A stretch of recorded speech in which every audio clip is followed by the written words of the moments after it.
불교계의 심리학에서는 생각과 충동과 함께 느낌을 또한 마음, 가슴의 자연스러운 한 측면으로 설명한다. 처음에 우리는 각각의 경험과 함께 유쾌하거나 중성이거나 불쾌한 느낌이 일어나는 것을 발견한다.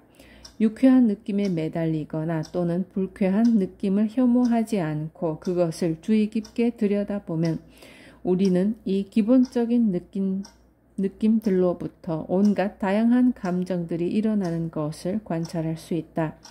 어떤 사람들은 감정이 위험하다고 믿고 있지만 감정 그 자체가 문제인 경우는 거의 없다. 고통이 생기는 것은 우리가 그것에 주의 깊은 인식을 보내지 못하기 때문이거나 그것에 대해 우리가 결부시키는 스토리 때문이다. 고통스러운 느낌을 깨어있는 의식으로서 인식하지 못하면 그것은 중독이나 증오로 곪거나 무감각으로 변질될 수 있다. 그리하여 결국 우리는 느낌으로부터 단절될 뿐만 아니라 가슴의 지혜로부터도 단절될 수 있다. 20세기의 기독교 신비주의자이자 철학자인 시몬느 베이유가 말하듯이 위험한 것은 우리 영혼이 먹을 양식이 있는지를 의심해야 한다는 것이 아니라 거짓으로 자신을 배고프지 않다고 믿게 해야 한다는 것이다. 내가 승복을 벗고 나서 처음으로 사귀게 된 여성은 대학 때의 친구였는데 그녀는 최근에 하버드 대학교에서 강의를 맡았다. 나는 아직도 내적으로는 보시 그릇 속에 무엇이 들어오든 좋아하고 싫어함도 없는 승려인 것처럼 느끼고 있었다. 그녀가 저녁은 뭘 먹고 싶은가, 어떤 영화를 보고 싶은가 하고 물을 때마다 나는 이렇게 대답했다. 자기가 하고 싶은 대로 해. 난 아무래도 상관없어. 그녀가 교회로 나가고 싶은지 집에 있고 싶은지 물을 때도 나는 아무래도 상관없다고 대답했다. 그것이 그녀를 미치게 만들었다. 그것은 단지 영적인 무집착이 아니었다. 그녀는 내가 무엇에 연루되기를 두려워하고 느낌에서 단절되어 있다며 내가 절에 들어가기 전부터 그랬다는 사실을 상기시켰다. 그것은 사실이었다. 나는 내가 무엇을 느끼고 있는지도 몰랐다. 그래서 그녀는 나에게 작은 공책을 주면서 내가 자신의 느낌을 인식하게 될 때까지 날마다 내가 좋아하거나 싫어하는 것을 10가지씩 적어보게 했다.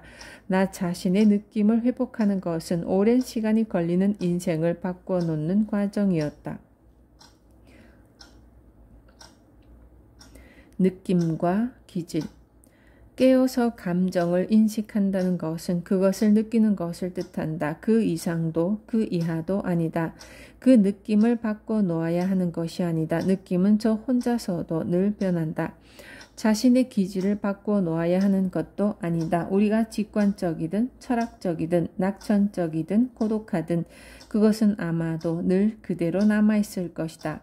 마음의 폭은 넓어질 수도 있을 것이지만 우리의 성격과 기질은 아마도 그대로 남아있을 것이다. 한 불교 지도자는 깨달음이 인격적 변성을 가져오리라고 기대했다고 말했다. 그러나 실제로는 그것이 비인격적 변성이었음을 알고는 놀랐다는 것이다.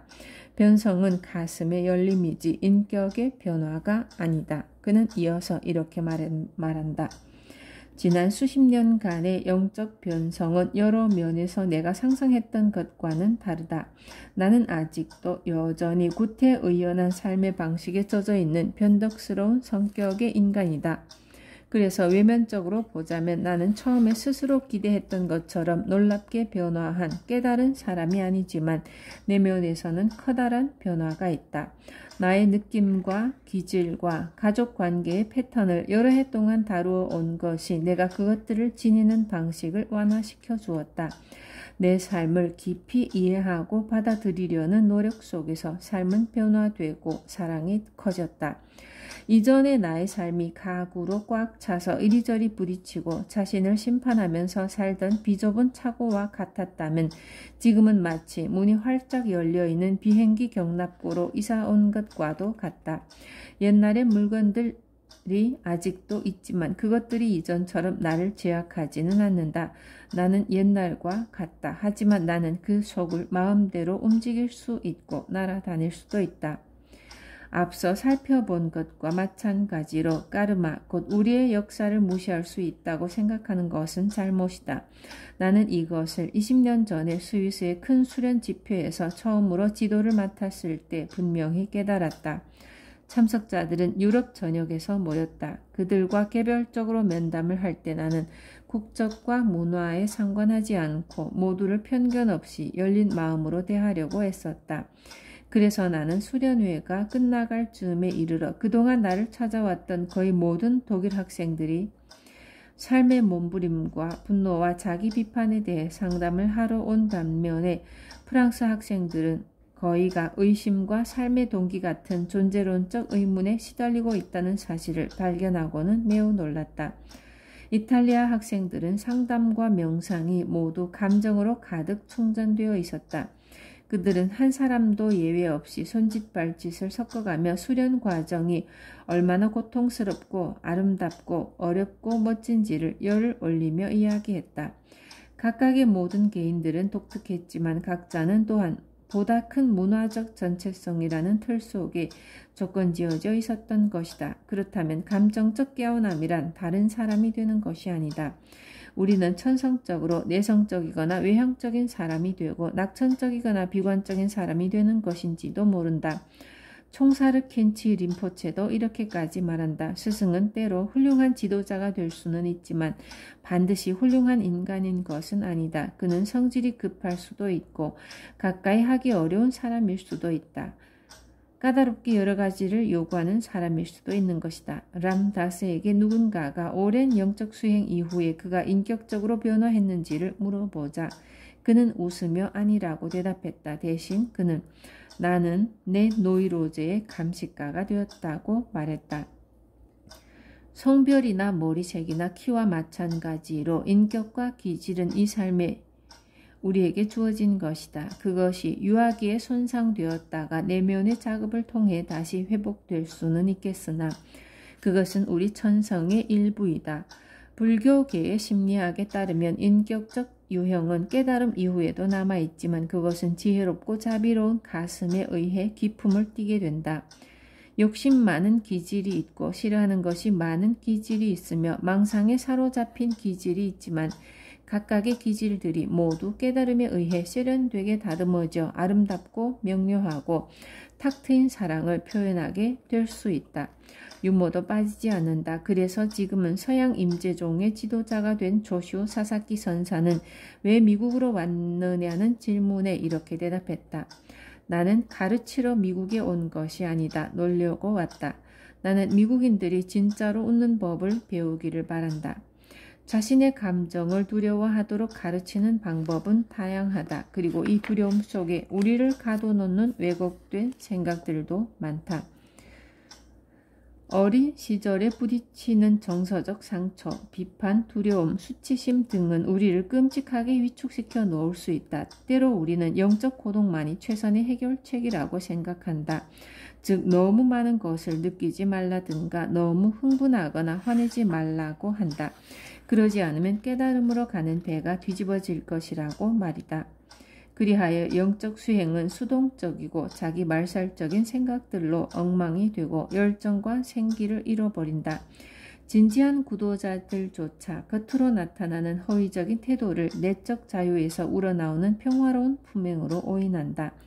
우리는 느낌과 욕망의 경험을 정말로 허용한다면 자기 탐닉에 빠져버리거나 나태와 공격성에 압도되어 버릴 것이라고 남몰래 믿고 있는지도 모른다. 이렇게 생각함으로써 우리는 불완전하고 작은 자아의 느낌을 우리의 진정한 본성과 혼동한다. 감정은 실로 강력한 힘이지만 우리를 그 소나기에서 풀려나게 하는 것은 두려움이나 억압이 아니다. 깨어있음이 그 해답이다. 우리는 자신의 감정을 있는 그대로 보지 못했기 때문에 그 파괴적인 힘을 두려워한다. 우리는 감정을 스스로 인식하는 것과 그것을 행동으로 만족시키는 것의 차이를 구분하지 못하지만 우리의 길에 우리의 온전한 자신을 포함시키려면 어떻게 하여 우리가 자신의 감정과 뒤엉켜 그것을 자신과 동일시하게 되었는지를 이해해야만 한다. 유년기의 상처와 좌절, 분노와 탐욕과 자만의 힘, 성적 갈망과 요구가 우리 안에 어떻게 조건 지어져 있는지를 알아내기 위해서는 두려움 덩어리의 정체를 알아야만 한다. 이런 감정들이 의식을 지나갈 때마다 그것을 속속들이 경험하면서 그 각각의 감정에 대해 이렇게 물어볼 수 있다. 이것이 진정 나인가? 자신의 느낌을 두려움 없는 너른 가슴으로 껴안을 수 있다면 외롭고 상처받고 아기에 차고 혼란된 느낌들은 그 포옹에 의해 변성된 모습으로 새로이 태어날 것이다. 우는 붓다, 성난 붓다.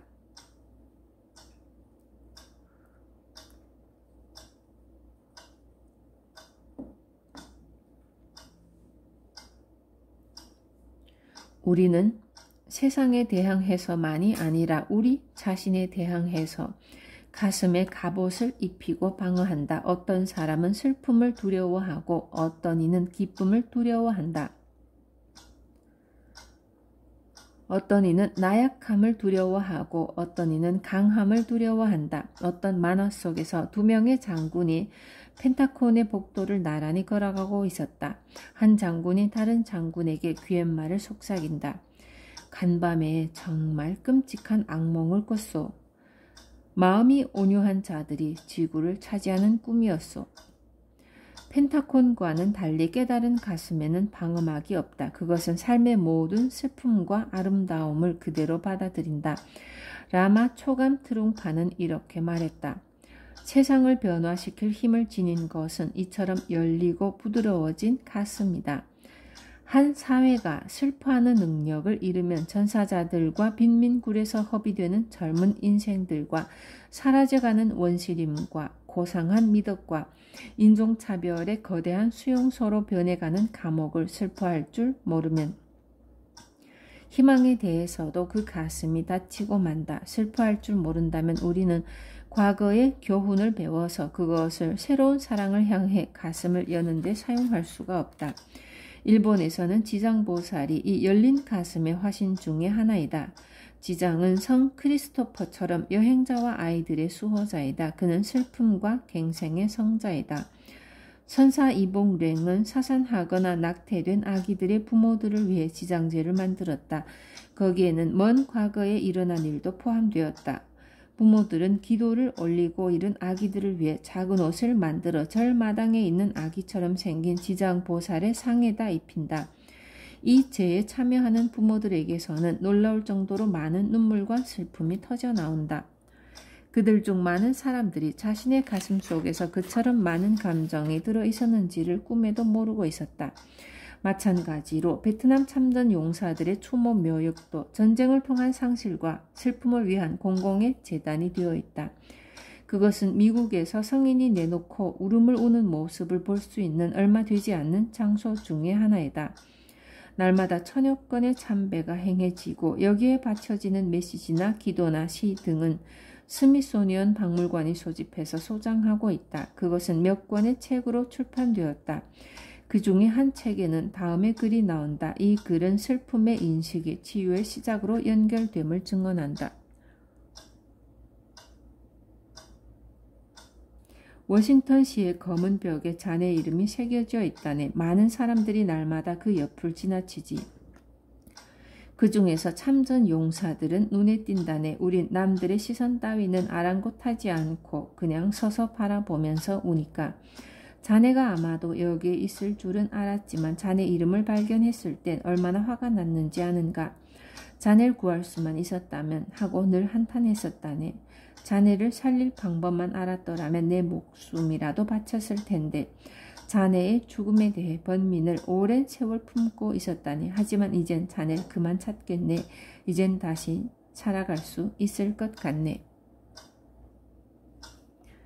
아시아의 절에는 평화로운 표정의 불상들이 모셔져 있지만 우는 붓다와 성난 보살들, 불타는 칼을 든 인물들도 있어서 그것들은 모두 깨달음 이후에 나타나는 감정의 힘을 표현한다.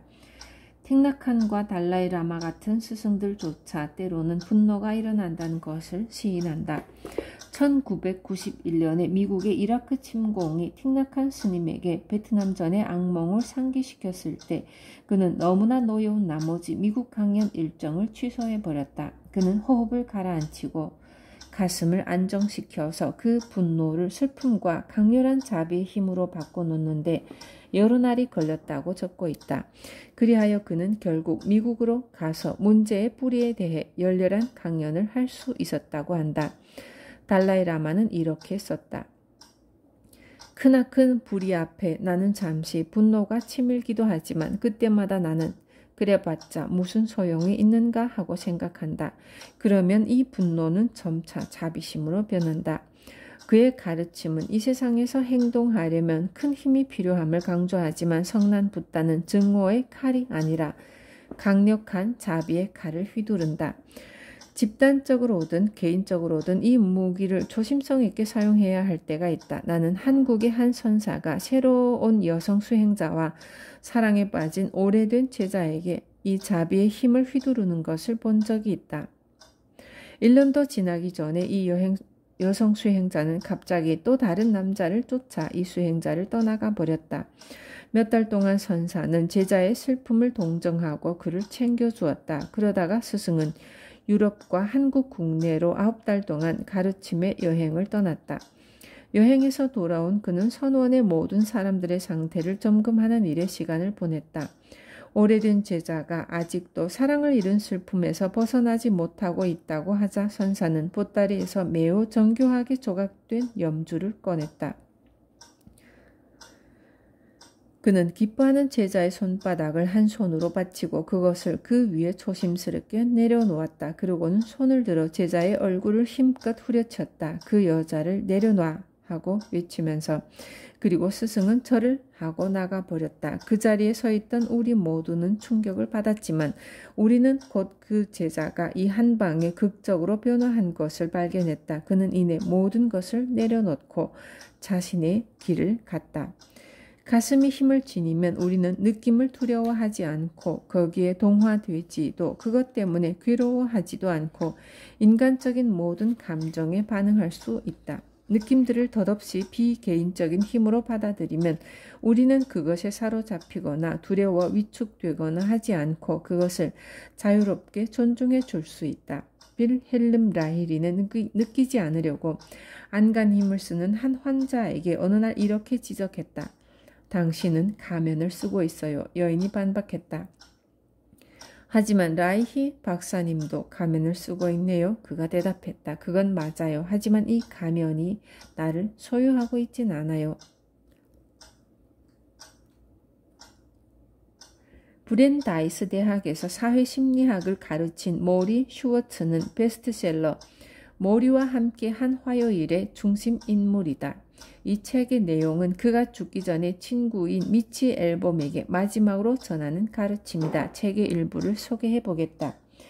나는 지금 경험에서 벗어나기를 하고 있다네. 모리 선생님은 여전히 눈을 감은 채 말했다. 벗어나기요? 그래, 벗어나기. 불교도들이 뭐라고 하는지 아나? 세상의 것에 매달리지 말아라. 영원한 것은 없으므로. 하지만 선생님은 늘 삶을 경험하라고 말하지 않았던가요? 좋은 감정이든 나쁜 감정이든 모두를. 내가 말했다. 물론 그래. 경험하라고 하면서 또 벗어나라고 하는 말은 도대체 어떻게 된 거죠? 자네도 거기에 대해 생각을 하고 있었군. 하지만 벗어난다고 해서 경험이 우리를 꿰뚫고 지나가지 못하게 한다는 뜻은 아니야. 반대로 경험이 자네를 온전히 꿰뚫고 지나가게 해야 하네. 그렇게 해야만 거기서 벗어날 수 있어. 뭐가 뭔지 모르겠어요. 어떤 감정이든 결코 그것에 초연할 수는 없어. 예를 하나 들어봄세. 어떤 여자가 사랑한다고 해보세. 혹은 사랑하는 사람을 잃고 슬퍼하는 감정이든 지금의 나처럼 치명적인 병으로 인한 두려움과 고통이든 어쨌든 느낀다고 하세. 우리가 감정을 자제하면 즉 그 감정들이 자신을 온전히 꿰뚫고 지나가게 하지 못하면 겁내느라 정신이 없어지고 마네. 고통이 겁나고 슬픔이 겁나지 또 사랑에 뒤따르는 약해지는 마음이 겁나네. 하지만 이런 감정들에 온전히 자신을 던지면, 그래서 스스로 그 안에 빠져들도록 내버려 두면, 그래서 온몸이 쑥 빠져들어가 버리면 그때는 온전하게 그 감정을 경험할 수 있네. 고통이 뭔지 알게 되지, 사랑이 뭔지 알게 되지, 슬픔이 뭔지도 알게 되네. 그럼 그때에서야 이렇게 말할 수 있지. 좋아. 난 지금껏 그 감정을 충분히 경험했어. 이젠 그 감정을 너무도 잘 알아. 그럼 이젠 잠시 그 감정에서 벗어날 필요가 있겠군 이라고 말이야. 이 이야기가 죽어가는 것하고만 상관 있는 이야기라고 생각되겠지. 하지만 내가 지금껏 이야기해온 것과 비슷한 이야기야. 어떻게 죽어야 할지 배우게 되면 어떻게 살아야 할지도 알게 되지. 일상 속의 완성. 성숙한 영성은 불완전 속에서 완전을 찾아야만 한다. 초사승차는 불완전성에 대한 불안이 없을 때만 깨달음이 동이 든다고 가르친다. 우리는 세상을 그 아름다움과 추함에 대한 두려움 없이 있는 그대로 가슴으로 만난다. 몸과 감정과 펼쳐지는 대로의 삶 그 자체에 대한 신뢰를 발견한다. 뭔가 다른 사람이 되려고 하는 상상 속의 행복을 쫓아 붙잡으려는 몸부림이 떨어져 나간다. 티베트의 성자 겐둔 림포체는 이렇게 말한다. 행복을 찾겠다는 노력만이 그것을 찾지 못하게 방해한다. 그것은 아무리 쫓아다녀도 잡을 수 없는 찬란한 무지개와도 같고 개가 제 꼬리를 물려고 도는 것과도 같은 이치이다. 평화와 행복이 어떤 실제적인 사물이나 장소로서 존재하지는 않지만 그것은 언제나 거기에 있고 모든 순간 우리와 함께한다. 잡을 수 없는 것을 잡으려고 애쓰다가 우리는 진만 다 뺀다. 꼭 쥔 손에 힘을 빼고 손바닥을 펴는 순간 무한한 공간이 거기에 있다. 그것은 열려있고 편안하며 우리를 오라고 손짓한다. 이 탁 트임, 이 자유, 자연스러운 편안함을 즐기라.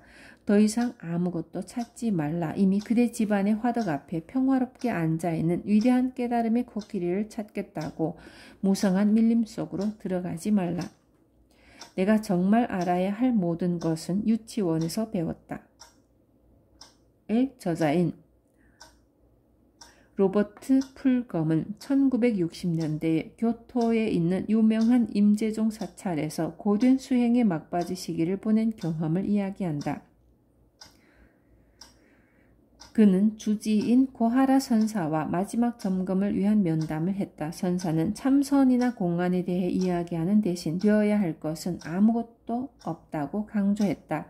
그러고는 그는 자신의 삶에 대한 이야기를 털어놓았다. 그토록 유서 깊은 큰 절을 운영하면서 느끼는 스트레스와 낮은 수준의 젊은 승려들과 운영비 조달의 어려움과 나처럼 거룩하지 못한 아내와 자식들을 거느려야 하는 어려움에 대해서 이야기했다. 그는 나도 어떤 때는 하와이에 가서 골프나 치면서 지내고 싶다네 라고 하면서 다시 미소를 지었다. 아는가? 내가 깨닫기 전에도 이랬었는데 깨달은 후에도 마찬가지라네. 선사는 풀검이 이 지혜를 소화할 짬을 잠시 주었다가 그만 집으로 가라고 말했다. 저자의 말을 빌리자면 맑은 시냇물 속에 발을 담그고 있으면서도 마실 물을 애타게 찾는 목마른 사내가 사는 집으로 말이다. 일상 속의 완성을 이해하지 못하면 영성은 우리를 삶에서 따돌려 놓기 쉽다. 우리가 배운 완성에 대한 이미지는 우리에게 파괴적인 것이 될 수 있다. 그것은 에스키모 사냥꾼이 선교사에게 이렇게 묻는 것과도 같다. 하나님이나 죄에 대해서 아무것도 몰라도 지옥으로 갑니까? 아니요, 모르면 지옥을 가지 않습니다. 선교사가 대답했다. 그러자 에스키모가 천진하게 반문했다. 그렇다면 왜 나한테 그런 이야기를 했습니까? 우리는 필즈베리식 비스킷을 구우려고 애쓰는 에드워드 S.P. 브라운처럼 궁지에 빠진다. 자신이 만든 비스킷을 제대로 음미하지 않고 자신의 삶 속에서 깨어나지 않고 멋지게 보이려고 애쓰면서 티베트 불교를 30년 동안 수행한 어느 수행자는 이렇게 말한다. 영적 수행을 해온 지난 세월 동안 내가 자신에 대해 무지했던 면들이 있다. 나는 늘 타인의 기대에 맞추려고 애써왔다. 나 자신은 그 속에 보이지 않게 묻혀 있었다. 우리는 매우 사교적인 가족이었다. 외부에 있는 것은 모두가 다 중요했다. 나는 어릴 적부터 사회성을 기르도록 교육받았다. 내가 영적인 삶에 접근하게 된 것도 사회적인 이유 때문이었다. 특별한 사람이 되려고 잘하려고 말이다. 나는 10년이 넘도록 주최자로서 아니면 운영자나 후원자로서의 역할을 자청해서 발품을 팔았다. 라마들이 서양을 순회할 때면 안내자 노릇을 하고 무수한 수련회를 주최하고 기금 마련 사업을 벌였다. 나는 모든 사람들을 초대해서 나와 함께 지내게 했다. 분주하고 설레는 시간이었다. 티베트의 풍부한 영성에 늘 접해 있긴 했지만 나는 점차 내가 다른 사람의 삶을 살고 있음을 깨닫게 되었다. 그러다가 자신에 대한 도취감이 사라지면서 슬픔이 커지기 시작했다. 다른 사람들을 도와야겠다고 느꼈지만 내가 아프기 시작했다. 나는 점점 더 긴 기간 동안 명상을 하기 시작했고 처음엔 죄책감을 느꼈지만 나는 혼자 있는 것이 좋았다. 나는 내가 생각했던 것보다 천성적으로 더 내성적이며 예술적이라는 것을 깨달았다. 그러다가 아시아 여행을 한 후에 집으로 돌아왔을 때 내가 평범한 삶을 갈망하고 있음을 깨달았다. 나는 모든 것에 거절을 표시하기 시작했다. 그저 더 이상은 할 수가 없었다. 시골로 이사해서 동물과 정원을 돌보고 피아노를 치며 조용히 살았다. 이제 나는 분주히 돌아다니며 특별한 사람이 되려고 애쓰는 대신 두 곳의 수도원을 조용히 후원해주고 있다. 나에게 가장 자연스러운 일은 단순한 방법으로 지구를 돌보는 일이다. 나는 나 자신을 몰랐던 것이다. 평범함 속의 완성이란 자신에게 사물에 있는 그대로에게 진실한 것이다. 우리가 정원으로 나갈 때 펜지가 수선화보다 키가 크기를 혹은 장미에게 가시가 없기를 바라는가? 유치원에서 아이들이 우리가 품은 어떤 완벽한 인간상에 걸맞는 사람이기를 바라는가? 아름다운 정원과 아름다운 인간을 만들어내는 것은 다양성임을 우리의 영적 과제는 완성을 만들어내는 것이 아니라 우리의 일상이 그저 있는 그대로 완벽함을 깨닫는 것임을 우리는 아는가? 어떤 고참 라마성은 이렇게 말한다. 완성은 우리 주변 어딘가에 있는 것이 틀림없다. 어디에 있을까? 그것은 다음에 올 체험일까? 아니면 그 다음의 체험일까? 나의 진정한 수행은 어떤 특별한 것이나 비범한 일이 일어나기를 바라지 않는 인내심이다. 애쓰고 기대하는 나를 발견하는 순간 나는 위대한 완성을 잃어버린 것을 깨닫는다. 내가 아직도 통과해야만 할 가장 어려운 과제는 매달릴 만한 최후의 완벽한 조건 따위는 없음을, 그것이 근본적으로 더덥고 불안정한 것임을 깨닫는 것이다. 이것은 빨리 배워지지 않는다. 내려놓고 또 내려놓아 자꾸만 이 완벽한 일상 속으로 깨어나야만 한다. 이 평범한 인간적 완성에는 소박함이 있다. 우리는 자기가 어떤 사람이든 자신의 재능과 약점을 인정해야만 한다. 우리 중에 자신의 인간성 때문에 몸부림쳐 보지 않은 사람이 어디 있겠는가? 풍선처럼 부푼 초인간적 완성의 꿈에 매달리는 대신 우리는 자신에게 자애로운 공간을 허락하기를 배워야 한다. 평범함 속에 아름다움이 있다. 세상 속의 몸부림과 성공, 감정과 사건들의 불가피한 오고감을 편안한 자리에서 경험할 수 있도록 우리의 가슴을 맨 앞자리로 초대하라. 어느 수피 스승은 이것을 이렇게 표현한다. 나의 삶은 복잡하고 아직도 많은 고통을 겪지만 그것은 아무런 의미도 없다. 그것은 그저 삶의 일부분이며 더덥다. 나는 또한 세상의 고통을 매우 깊이 느끼고 내가 할 수 있는 일을 하지만 세상이란 있는 그대로 그러함 또한 매우 분명한 사실이다. 나의 행위가 어떻게든 도움이 되려면 그것은 가슴의 평화로부터 우러나오는 것이어야만 한다. 나의 목표는 바로 그 모든 것의 한가운데서 평화를 보여주는 것이다. 찬양이나 비난에 초연하기. 도가에서는 선을 만들면 동시에 악도 만들어지며 옳음을 만들면 그름도 만들어진다고 가르친다. 옳고 그름을 분별하는 대신 지친 영혼을 쉬게 함이 어떤가? 이것이 도의 자유로움이다.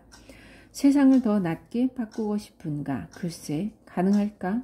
세상 일에 참견하면 이를 그르치고 그것을 대상으로 대하면 손에서 빠져나갈 것이다.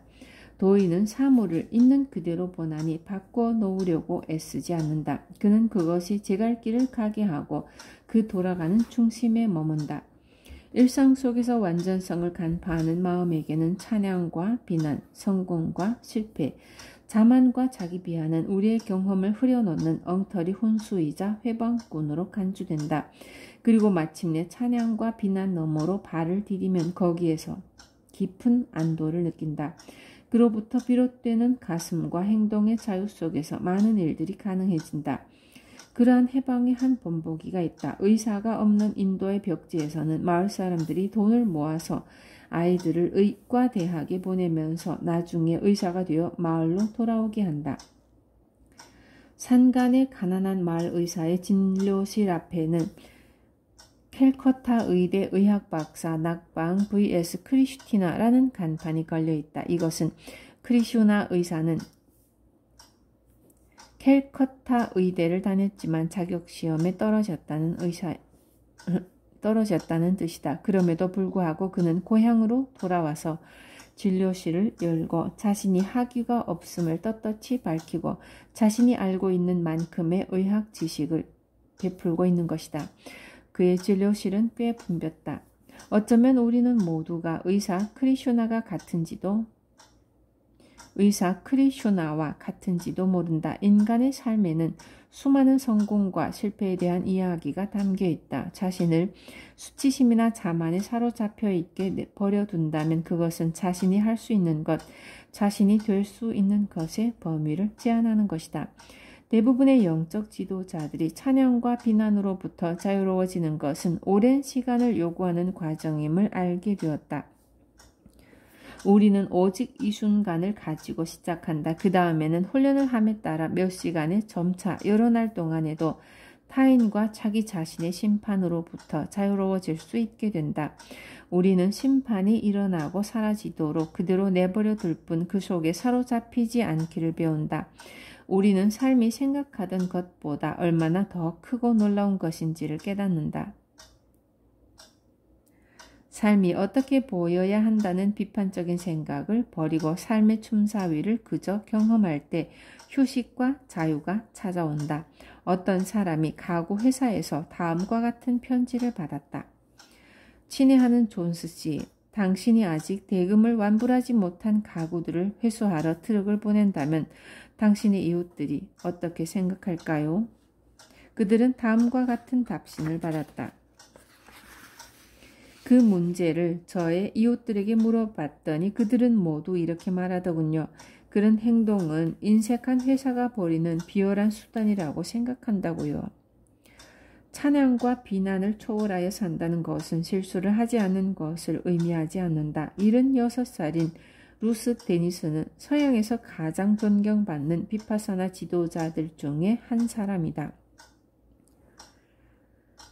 역시 평생 비파사나를 수행해왔던 그녀의 남편이 최근에 치매에 걸려서 집 밖을 배회하다가 자신이 어디에 있는지조차 모르는 지경에 이르렀다. 루스는 여러 달 동안 비파사나 센터와 집 사이를 4시간 동안 운전해서 오가면서 그를 돌보느라 밤을 새우곤 했다. 하루는 그가 스토브를 돌보지 않고 내버려 둬서 집에 불이 난 적도 있다. 이 기간 동안에 그녀는 강연과 수련회를 위해 오리건의 포틀랜드로 초청을 받았다. 진이 빠져서 도착한 그녀는 150여 명의 학생들이 운집한 강연장으로 들어갔다. 그녀는 먼저 학생들에게 현재의 경험을 직접 인식하기 위해 각자의 몸과 호흡을 느껴보게 했다. 그녀는 현재 일어나고 있는 일에 대해 깨어서 바라보는 법에 대해 강연을 했다. 그리고 남편의 치매와 최근에 있었던 화재에 대해 이야기했다. 그녀는 깨어서 인식하기에 대한 강연을 이어갔다. 그러다가 그녀는 말했다. 제 남편과 화제에 대해 이야기했던가요? 그러고는 같은 이야기를 고스란히 반복했다. 그녀는 다시 주의 깊게 바라보기에 대해 조금 이야기하다가 또 제 남편의 일과 화제 이야기를 해드려야겠네요 하고는 세 번째로 같은 이야기를 시작했다. 많은 학생들이 자신도 치매 증상을 보이기 시작하는 이 여인에 대해 걱정하고 동요하기 시작했다. 몇 사람은 나가려고 자리에서 일어났다. 그들이 문으로 가기 전에 루스가 소리쳤다. 잠깐만. 명상 수행자인 당신들 어디로 가려고 해요? 당신들은 자신이 무엇을 기대하고 있는지를 알아야 해요. 여기에 오셨을 때 여러분은 무엇을 기대했나요? 그들은 그 자리에 멈춘 채 잠시 생각에 잠겼다. 그녀가 말을 이었다. 오늘 밤에는 여러분들이 뭔가 특별한 것을 관찰할 기회가 생겼습니다. 오래된 비파사나 지도자가 실수하는 광경을 말입니다. 난 내가 방금 무슨 말을 했는지조차 모른답니다. 그들은 다시 자리에 앉았다. 루스는 강연을 이어갔다. 여러분은 어떤 일이 일어나더라도 그것에 대해 깨어 있을 수 있습니까? 그것이 여러분이 해야 할 수행입니다. 다행히도 루스의 기억상실증은 오랜 피로로 인해 그날 밤에만 일어난 일이었다. 그녀는 휴식을 취하자마자 왕성한 기억력과 에너지를 되찾았다. 하지만 그녀는 그날 밤 진정한 임재의 본보기를 보여주었다. 그 어떤 일과도 함께할 수 있는 능력 말이다. 그것이 심지어 자신의 방향 감각 상실일지라도 그리고 깨어있음으로써 그것을 자비심 안에 품을 수 있었다.